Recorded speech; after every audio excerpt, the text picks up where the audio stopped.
Hello everybody, this is Toys R Us, and for this special figure showcase and review we're going to be looking at one of the original Autobots from the Ark in 1984. This is the minibot Brawn figure. So I've got loads to get through in this video, so hopefully you find it interesting and indeed useful. I'm going to show you how to detect a Chinese reissue, also how to detect an actual KO of this particular figure if it's on card. I'm going to show you the difference between the rub and the pre-rub versions, and indeed the difference between the variants on the silver head. I'm then going to show you the other use of the mold, which it was retooled obviously to make the figure Outback.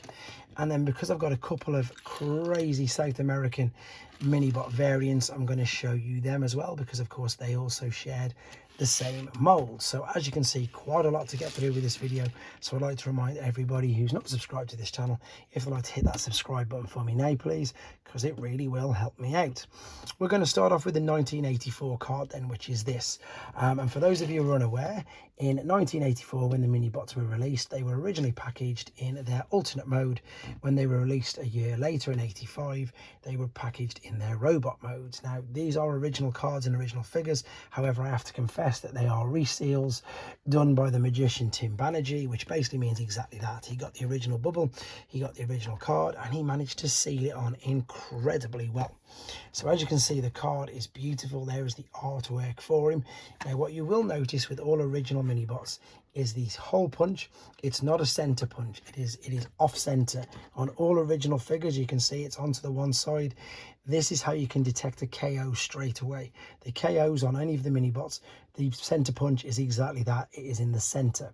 However, if you have a Chinese reissue, which is exactly that, it's a reissue, it is allowed, and it was basically allowed to be made by Takara and Hasbro. The main difference is, see the copyright along the bottom here, see how this pretty much goes the whole length of the tech spec. The reissue will only come up to about there, so it's got a shortened copyright, which means that it's a legitimate figure. However, it wasn't released in the 80s, it was released in the early 90s, and it is a Chinese reissue, so careful not to fall into that trap. There you can see is the transformation process. It's very simple. Fold the legs out and fold the arms out. I want to show you on the back of the 84 card, we've got the 84 battle scene, which you can see there. And for those of you wondering what the differences are between the 84 and the 85 bots, and it's mainly down to this thing here, the rub sign. So the rub sign was added as a decision, obviously, funnily enough, to stop not just KOs, but I suppose to tell the difference between GoBots and Transformers. So this is a 1984. This is a pre-rub because it's obviously pre the rub sign, and this is the date stamp on the back. Now there's also another variant to show you, and it's to do with the head. Now you can see underneath it there's a definitive line, silver line under there, whereas with some of the other variants, and this is a legitimate variant, see how there's no definitive line. In fact, there's about an extra millimeter of yellow up onto the bottom. So you can see the difference there. That's got the extra yellow, and I'm pretty sure this has got the extra yellow as well. So if you're wondering what I'm on about, just look at the bottom part of the silver there for the helmet, and then look at the bottom part of the silver on that one. That's the difference. That is a common, maybe common's the wrong word. Let's just say it's a known of variant. It's just as they change the tools whilst making them. So it is a known variant. So we've looked at the pre-rub, and if we have a look at the rub sign version, which was the 1985, again, very clever reseal by Tim Banerjee. He was packaged in his robot mode. The rub sign is of course there on the first window on the side of the door.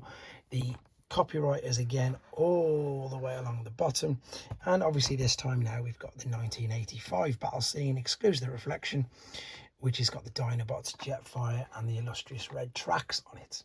So another thing that this figure, well, the mold was used later on. All of the 1984 Autobots, pretty much, apart from Bumblebee, I think, but of course he had a red variant anyway, were then retooled and reused to make figures in Wave 3 in 1986, and his mold was used to make Outback.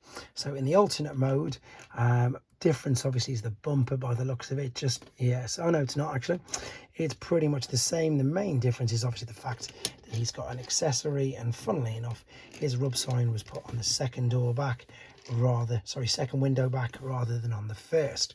Now the main difference obviously is in the robot mode, where they've retooled the chest and the head, and indeed the fists. These are something to be aware of for both figures, to be honest. They are chrome, so the chrome can get damaged and fade away, and they are really small and indeed quite fragile, so that is something to be aware of, whether it's Outback or Brawn, to be honest.